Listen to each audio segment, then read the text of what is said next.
राजीव के साथ आखिरकार मेरी शादी हो ही गई। मैं एक निम्न वर्गीय परिवार की लड़की हूँ। शादी से पहले मैं काफ़ी ट्यूशन पढ़ाया करती थी, या यूँ कहें कि मेरे ट्यूशन के पैसों से ही घर परिवार अच्छे से चल रहा था। मेरे पिता एक निजी कंपनी में काम करते हैं। कंपनी उनसे जितना काम करवाती है उससे 10 गुना कम तनख्वाह देती है। मेरे भोले भाले सज्जन पिता ने चुपचाप सब कुछ स्वीकार कर लिया, यहाँ तक कि उन्होंने कभी अपनी नौकरी बदलने की कोशिश भी नहीं की। मैं गरीबी में पली बड़ी हूँ, तो इसलिए मेरे मन में कुछ करने की लग थी। मेरे पास दूसरा कोई रास्ता नहीं बचा था, इसलिए मैं पढ़ाई मन लगाकर करने लगी। पढ़ाई खत्म होने के बाद मैं सरकारी नौकरी की परीक्षाएं देने लगी। साथ में मैंने ट्यूशन पढ़ाना भी शुरू कर दिया। मैं पढ़ाई में बहुत ही होशियार थी, इसलिए मुझे ट्यूशन मिलने में कोई दिक्कत नहीं हुई। धीरे धीरे छात्रों की संख्या बढ़ने लगी। इसी बीच परिवार की पूरी जिम्मेदारी मुझ पर आ गई। मैं अपने माता पिता की इकलौती बेटी हूँ। मेरे ट्यूशन के पैसों से परिवार की स्थिति ठीक ठाक बनी रही। मैं पूरी मेहनत और लगन से सरकारी नौकरी के लिए परीक्षाएं दिए जा रही थी। इसी बीच मैं एक छात्र की बहन की शादी का निमंत्रण पत्र पाकर उसके घर गई थी। मैं वहां बहुत ही लोकप्रिय थी। उस छात्र के माता पिता मुझसे बहुत प्यार करते थे, इसलिए उन्होंने विशेष रूप से मुझे शादी की रात उनके घर रुकने के लिए आग्रह किया था।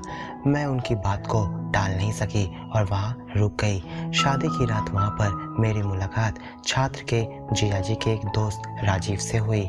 मैं पहली नज़र में ही उन्हें पसंद आ गई थी। कुछ दिनों बाद उनके घर से मेरे लिए शादी का प्रस्ताव आया। सुंदर दिखने के मामले में शायद ही कोई मोहल्ले में मेरी जैसी होगी। मेरे लिए लड़कों की तो कोई कमी नहीं थी, पर मेरे पिता के पास पैसों की कमी थी। वे बहुत सारा दहेज गहने नहीं दे सकते थे।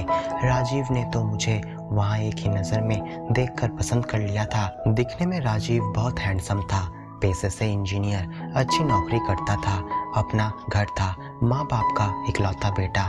दान दहेज की कोई मांग भी नहीं थी।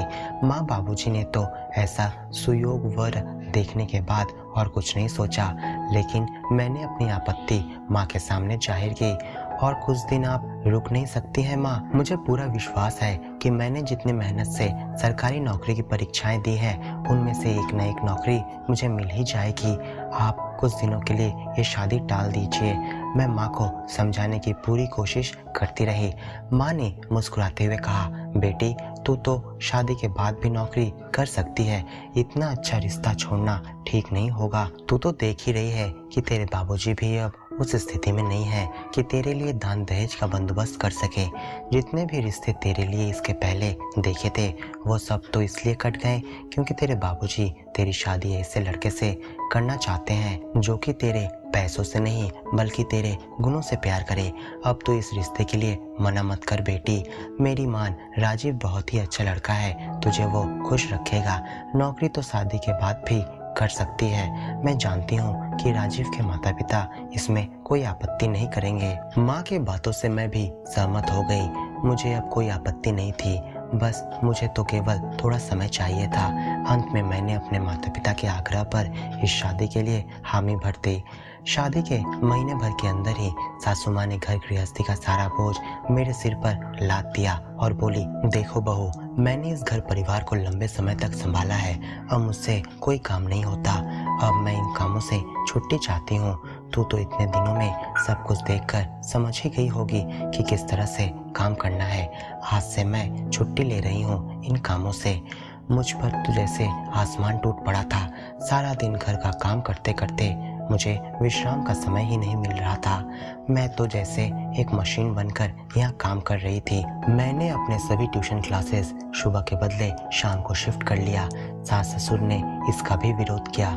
हालांकि मुझे पता है कि माँ बाबूजी को मुझे हर महीने पैसे भेजने होते हैं जो इन्हीं ट्यूशन क्लासेस से आते हैं। मैं नहीं चाहती थी कि मैं अपने पति से पैसे मांगकर अपने माँ बाबूजी की आर्थिक मदद करूं, इसलिए मैंने ट्यूशन क्लासेस लेना बंद नहीं किया। मेरी सास चाहती थी कि मैं ट्यूशन क्लासेस लेना बंद करके उनकी सेवा में लगी रहूं। दोपहर तक मैं घर का सारा काम निपटा लेती थी। राजीव के लिए चाय और नाश्ता बनाकर फ्लास्क और हॉट बॉक्स में रखकर ठीक 4 बजे ट्यूशन पढ़ाने के लिए निकल जाती और रात के 9 बजे से पहले घर आकर रोटी और सब्जी भी डिनर के लिए तैयार कर देती थी। मैं जब घर पर नहीं होती तब सासू माँ अपने बेटे से मेरी शिकायत बतियाने में कोई कसर नहीं छोड़ती। दिन भर काम करने के बाद भी न ही सासू माँ और न ही कभी राजीव मेरी प्रशंसा करते। दिन प्रतिदिन मेरा आक्रोश भी धीरे धीरे बढ़ता गया। मुझे सुबह से लेकर शाम तक सांस लेने की फुर्सत भी नहीं मिलती थी। दोपहर को मैं विश्राम न करके रात का सारा बंदोबस्त करके निकलती थी। फिर भी सासू माँ के चेहरे पर मैंने कभी मुस्कान की झलक नहीं देखी और न ही कभी किससे तारीफ करते हुए सुना। जब भी घर में कुछ कहासुनी होती तब राजीव अपनी माँ के पक्ष में ही बातें करता। सासू माँ के शिकायत करने पर राजीव मुझसे कहता, देखो नैना, माँ जी की अब उम्र हो चली है, तुम थोड़ा एडजस्ट करके चलो। माँ जैसा कहती है तुम वैसा क्यों नहीं करती। मैं इन सब बातों का कोई जवाब नहीं देती ताकि बात आगे न बढ़े। मैं सिर्फ अपने काम से काम रखती हूँ। इसी दौरान सरकारी नौकरी के लिए मेरा एक इंटरव्यू आया। मैं किसी को बिना बताए इंटरव्यू देने चली गई। कुछ दिन बाद मेरे पास सरकारी नौकरी का नियुक्ति पत्र आ गया, जिसे देखकर राजीव बहुत हैरान हुआ और गंभीर स्वर में मुझसे कहने लगा, नैना, तुम्हें नौकरी करने की क्या जरूरत है? मैं तो हूँ ही, आखिर इन सब की तुम्हें क्या आवश्यकता थी। सासू माँ को यह बात पता चलते ही वो गुस्से से भुनभुनाते हुए कहने लगी, तो तुम भी सुबह निकल जाओगी? फिर परिवार की देखभाल कौन करेगा? मैं इस बुढ़ापे में अब परिवार की देखभाल नहीं कर पाऊंगी। मैंने कितनी मेहनत से अपने बेटे को पढ़ा लिखा कर काबिल बनाया है और विवाह पश्चात क्या मुझे 2 टूक चैन की सांस भी अब तुम लोग नहीं लेने दोगे? क्या इस बुढ़ापे में भी मैं तुम लोगों के लिए सुबह उठकर नाश्ता तैयार करने में लगी रहूंगी? क्या मेरे बेटे के पैसों से घर खर्च नहीं चल रहा है जो तुम्हें नौकरी करनी ही है? क्या मेरे बेटे ने कुछ कमी रखी है इस घर में जो तुम इस नौकरी के लिए इतना तत्पर हो उठी हो? राजीव की झुंझुलाहट और सासू माँ की बातें सुनकर मैं अपने आप को अब संभाल नहीं पाई और तीखे लहजे में उनसे कहने लगी, हाँ माँ जी, आपने बिल्कुल सही कहा है। जिस तरह आपने अपने बेटे को कड़ी मेहनत और परिश्रम से काबिल बनाया है, उसी तरह मेरे माता पिता ने भी बहुत ही मेहनत और अनगिनत त्याग से मुझे पढ़ा लिखा कर काबिल बनाया है। आज मुझे अपनी योग्यता के आधार पर यह सरकारी नौकरी मिली है। इस नौकरी की ज़रूरत मुझसे ज़्यादा मेरे माता पिता को है। उनकी आर्थिक मदद करना मेरा कर्तव्य है, मेरा फर्ज है। मैं उनके लिए ही ये नौकरी करूँगी। थोड़ी देर के लिए जब मैं चुप हुई तो मेरी सासू माँ फिर से शुरू हो गई, अच्छा ठीक है, अब तो तुम एक शादीशुदा औरत हो, इसलिए 50,000 की मोटी सैलरी तुम्हें ससुराल में ही देना होगा। इसमें से एक फूटी कौड़ी भी मायके नहीं जाना चाहिए, समझी? मैं भी अब कहाँ चुप रहने वाली थी। तब तो आपके बेटे को ही मेरे माता पिता के खर्च उठाने का दायित्व लेना चाहिए था। खैर, मैं अब ज़्यादा बातें नहीं बढ़ाऊंगी। मैंने सोच लिया है कि मैं एक 24 घंटे का नौकर रख दूंगी, वही सब कुछ देखभाल करेगा। सिर्फ खाना बनाने का काम मैं कर दूंगी। यदि यह व्यवस्था आपको और आपके बेटे को ठीक लगता है तो मैं कल से ही इसका प्रबंध कर देती हूँ, अन्यथा मैं किसी दूसरे शहर में पोस्टिंग ले लूँगी।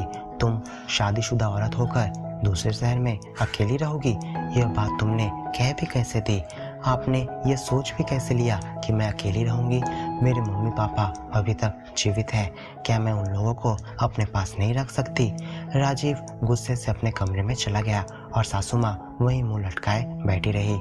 मुझे नहीं पता कि राजीव और उनकी माँ क्या करेंगी, पर मैंने अपना कर्तव्य निभाया है। मैं अब किसी के बात पर यह निर्णय नहीं बदलूंगी। तो दोस्तों, क्या आपको ये कहानी अच्छी लगी है तो इस वीडियो को लाइक और अपने दोस्तों के साथ शेयर जरूर करें और ऐसी नई स्टोरी सुनने के लिए हमारे चैनल को सब्सक्राइब करना बिल्कुल ना भूलें। आपको कौन सी प्रकार की कहानी पसंद है हमें कमेंट में लिखकर ज़रूर बताएं।